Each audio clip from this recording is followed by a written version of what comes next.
유진호는 명실상부 재헌헌법의 주역입니다. 헌법 제정 당시 고대법대 유진호 교수는 헌법 제정의 실질을 주도했는데요. 유진호 교수를 소개해 주세요.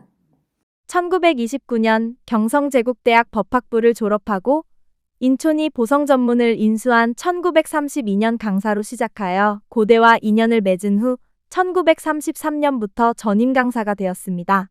인촌을 도와 오늘의 고려대학교를 만드는 데 결정적 기여를 한 분입니다.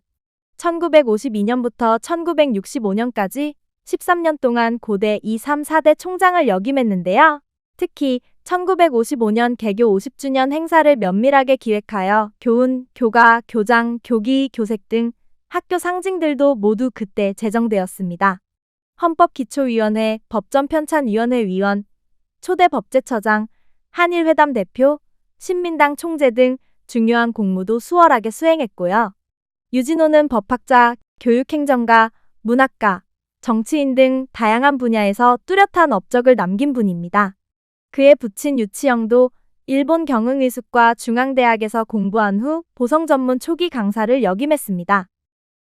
인촌은 당대 수재 유진호를 자신이 경영을 시작한 보성 전문에 영입하기 위하여 각별히 마음을 썼고, 유진호는 인촌에게 화답하고 진심으로 그를 존경하면서 함께 오늘의 고려대학교를 위한 초석을 다졌습니다.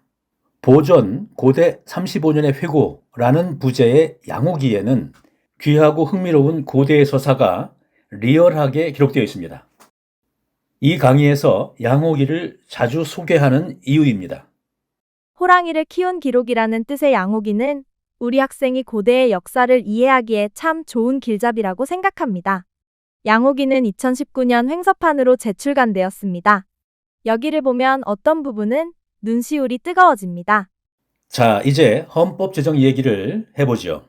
유진호는 당시 유일한 헌법학자였습니다.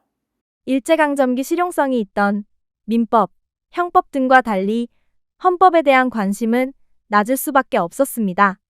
헌법 전문가는 대학에 존재할 수밖에 없었는데 당시 경성제국대학 헌법교수는 일본인이었기 때문에 한국인으로서 헌법을 깊이 공부한 사람은 보성 전문 유진호가 유일했습니다. 특히 헌법기초위원회 10인 중 5인이 유진호안 작업에 참여했었다는 사실로 인하여 헌법 제정 과정에서 유진호안을 대세로 인식하였습니다. 유진호는 50선거를 추진한 3대 세력인 미군정, 독립촉성국민회의, 한국민주당 모두로부터 헌법 초안 작성을 의뢰받았습니다.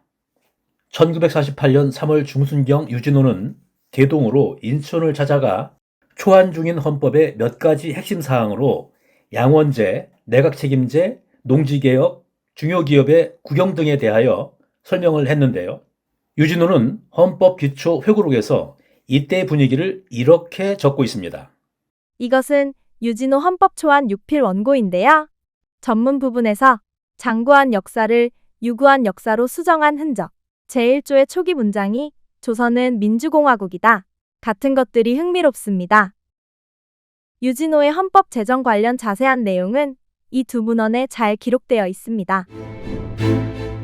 고려대학교 교우 유진호는 대한민국 헌법 제정을 통하여 대한민국을 설계하였습니다.